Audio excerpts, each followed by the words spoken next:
Boom, we are live, ladies and gentlemen, boys and girls. It's your boy, of course, Nolan Hawkeye Anthony here, and I hope you guys are having a phenomenal weekend wherever you may be. And of course, however you may be listening. Is it possible that Iowa is the most frustrating, good football program in the country? Is that possible? By the way, if you're just checking in, the game I think is still barely going on. It's barely going on. Iowa will improve to 9-2, which would mark their fourth straight season, winning 9+ games. Well, let me reiterate that. Matter of fact, I'm going to pull that up because I just want to show you guys how good Iowa has been since 2015, especially the past 4 years. Okay. 2014, here, I have to do this. 2014, this is the post-game Iowa versus Illinois show, obviously. Boom. In 2015, obviously, Iowa goes 12-0 in the regular season, finishing 12-2. By the way, this is the time when you hit the subscribe button. Let me start sharing this out right now. Anyways, get some people in here. Let's get some people in here. But is it possible that Iowa is the most frustrating good football program in the country? I was trying to think of funny bits to do regarding what Iowa football is like, and the only thing I can think of is Iowa is like that annoying kid who wears you down and wears you down until you give up or you snap. Iowa football is like a boa constrictor slowly inching the life out of your lungs and your body as well. Your lungs, therefore your body. Iowa is like, what is Iowa like? Iowa is like, I'm trying to think of a really good one. Also sharing this out.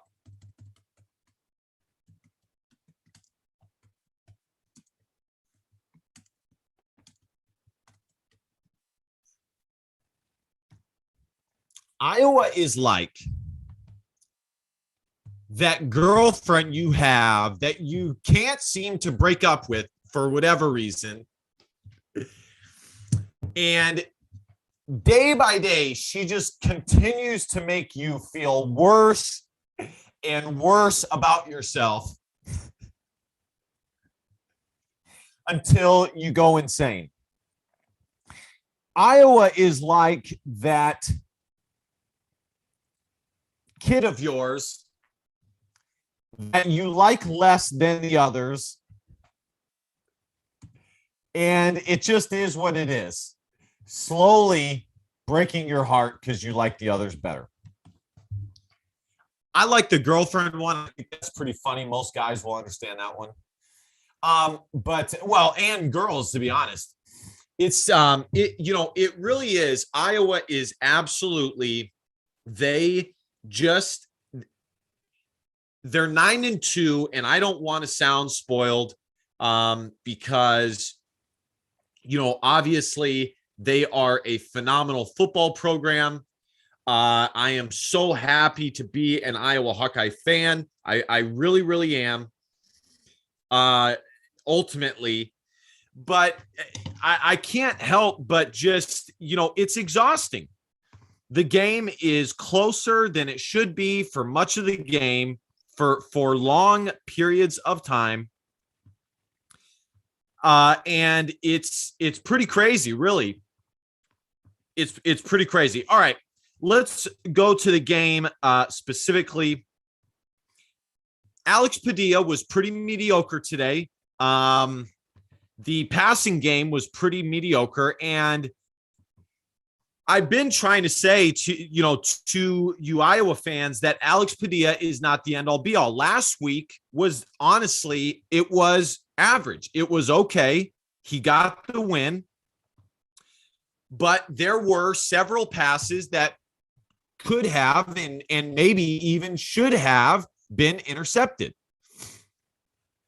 Were there drop passes today? Of course. Of course there were drop passes today. There always are. Iowa players, Iowa wide receivers never have phenomenal days with their hands, obviously. But Alex Padilla was mediocre today, and Iowa won in spite of that. And let me tell you something, guys. When I did the pregame show or the preview video for Iowa versus Illinois, the area that I said Iowa should attack based on the Pro Football Focus grades, which I realize are not perfect, okay? I realize that, is Illinois' linebackers and DBs. They were very lowly graded, very low graded. Now, asking Iowa to do that is like asking somebody to put a square peg into a round hole. It's hard. It's hard. But very mediocre. And I think you guys would agree with me. I would probably give Alex Padilla a C- grade today. It would be an F if he didn't win, and if I wasn't aware of how the receivers didn't really help him out. Here we go. 33-23. It looks like Illinois got a late touchdown, which sucks. That's too bad. I also want to make another point. In no universe, okay, look at this, guys. Look at this. I got to show you this, okay?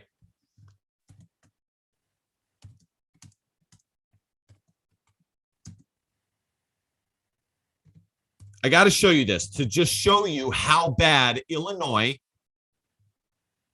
and their offense is, okay? Their offense is abysmal. It's terrible. And Iowa's defense, which in my opinion has been kind of not as elite as we've seen before, has been letting more and more things pass the goalpost. I'm trying to find the game preview that I had. I'm pretty sure that they average like 18 points a game. Okay. And they passed their scoring total today against Iowa, scoring 23 points. Not great. Not great. Okay. Not great. I wish I could find it. Let's see if I can find. Anyways, I'm not going to dig into it because I don't want to look here and there and everywhere. Let's pull up Charlie Jones' touchdown real quick. That was freaking amazing. That was absolutely incredible.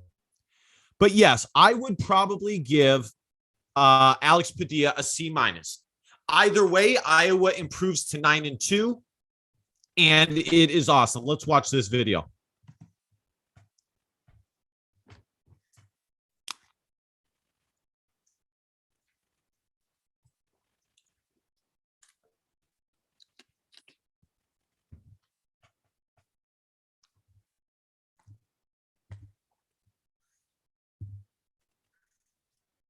Woo!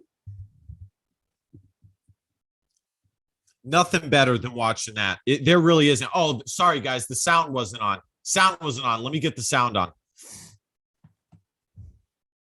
One of the best returners in the Big Ten. The senior's got room over the left side, across the 40. Jones might go. Charlie awesome. from the goal Charlie line, Jones, in 100 my yards. opinion, has a significant shot to make the NFL in a very similar role to Amir Smith-Marset. Just Charlie Jones is not as polished as a wide receiver as Amir Smith-Marset was coming out of college. But do I think it's possible Charlie Jones could grow to the level Amir Smith-Marset has been at? Yeah, I do. I think Charlie Jones has a legitimate shot to play in the NFL. The NFL can always use return guys like Charlie Jones. All right, here are the stats. Alex Padilla, 6 for 17, 83 yards, 0 touchdowns, and 1 interception. Tyler Goodson, huge game today. The interior of the offensive line got massive push. Ultimately, it didn't result in a ton of big plays offensively or quick scoring, but it was very good to see that. And what do you know? Gavin Williams had 10 carries. That makes me happy. That is what I wanted to see. I wanted to see, Gavin Williams, a bigger bruising back to take some of the contact that Tyler Goodson gets when he is the sole ball carrier so that Tyler Goodson can have some more wiggle room. Tyler Goodson still might have 1,000 yards rushing this season. And if you really think about it, and I know I said I'm not as big on Tyler Goodson as I was before the season, but if you really think about it, with how poorly the offensive line has played before today and some of the other issues surrounding this offense, the fact that Tyler Goodson still has a really good chance to get to 1,000 yards is pretty dang good. Pretty good. That is a positive. Arlen Bruce had 5 carries for 19 yards and 1 tub. Alex Padilla had 6 carries for 2 yards. He did have that 1 escape from the pocket. That was pretty good. That was pretty good. Here are the receiving numbers. Arlen Bruce had 45 yards receiving on 2 catches. If I'm being honest, guys, I think I always say that. I'm always honest, but somebody commented that, if I'm being honest, it is funny. I do say that a lot. Arlen Bruce, in my opinion, has looked at times compared to the amount of snaps that he's gotten, which is considerably less. Well, not considerably, but less than Keegan Johnson, has looked better than Keegan Johnson in my eyes at certain points in the season. Now, I'm not going to go overboard just because he had a 45-yard receiving day. I'm not going to do that, but I'm very positive about the future of the wide receiver room.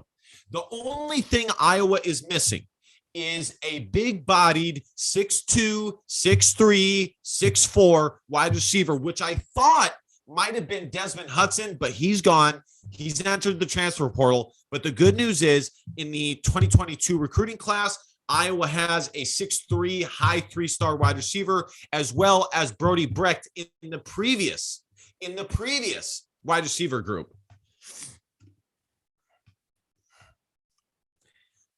Keegan Johnson, 1 reception for 12 yards. I'll get to the comments here in a second, guys. I'll read your comments here in a second. I promise. Charlie Jones had 3 returns for 144 yards. Unbelievable. Caleb Shudak was 4 of 5. And Torrey Taylor had a 46.5-yard average. This is just classic Iowa. It really is. Iowa is really, like I said, Iowa football is like the girlfriend that you don't know why you continue to be with day after day after day. And she continues to just squeeze the life out of you. You don't know why, but you're still in there. You're still dodging the punches like Floyd Mayweather. Whoo, and you're still doing it. It's like the boa constrictor who's squeezing the life out of you. It's like It's like the kid that you like, you have like 4 kids, and it's like the kid that you're like, is that even my kid? Is that actually my kid? He's like throwing balls at people and stuff, and like putting wax into people's ears. It's like the grandmother who always, says to you while slowly draining your life, keeps talking to you about your cousin Johnny that you don't care about, but just wants to brag about your cousin Johnny. The point is, Iowa is exhausting. That's the point. But they do the small things really, really well. They punt the ball. They kick the ball. They are very good on special teams. They have a guy who can score a touchdown on any punt return, on any kick return. And usually they can run the football. All right, let's get to the comments. Real quick. Let's get to the comments. Andy Gottschalk. Mediocre is being nice. Yeah, it's probably true. But it's hard for me to be too negative about the Iowa team when they're 9-2. I mean, look at this. I was pulling this up here. Iowa has won 12 games, 12-2. Okay, 12-2. 2016, they were 8-5. They probably should have done way better than they did that year. 8-5, 9-4, 10 wins, 10-3 in 2019, 6-2. This was last year with a top 15 finish. And this year they're 9-2. So it's hard for me to dive too hard into how frustrating it is to watch this Iowa team. All the bits that I'm joking about, I do feel that way. It is very frustrating. It is. But, I think part of that is just that this is college sports. We're watching college athletes, and it just is what it is. Shay Amos, do you think that Spencer would have done better? Good question, Shay. Man, I don't know. I think Iowa has 2 average quarterbacks. I don't think either one is above average. I think they're both average, but I think Alex Padilla gives an element of being able to run the ball and help the offensive line if a block is missed in the middle, okay, which does help. It does. So at this point, to answer your question, I'd probably say no, but I do think Spencer would have had a decent day if Tyler Goodson ran for 132 yards on any of his 7 starts this season. So at the end of the day, I think they have 2 average quarterbacks.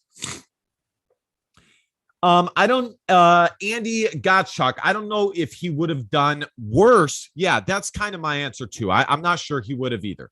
Shay Amos, there is no way. By the way, I hope you guys remember me saying that there's going to come a point when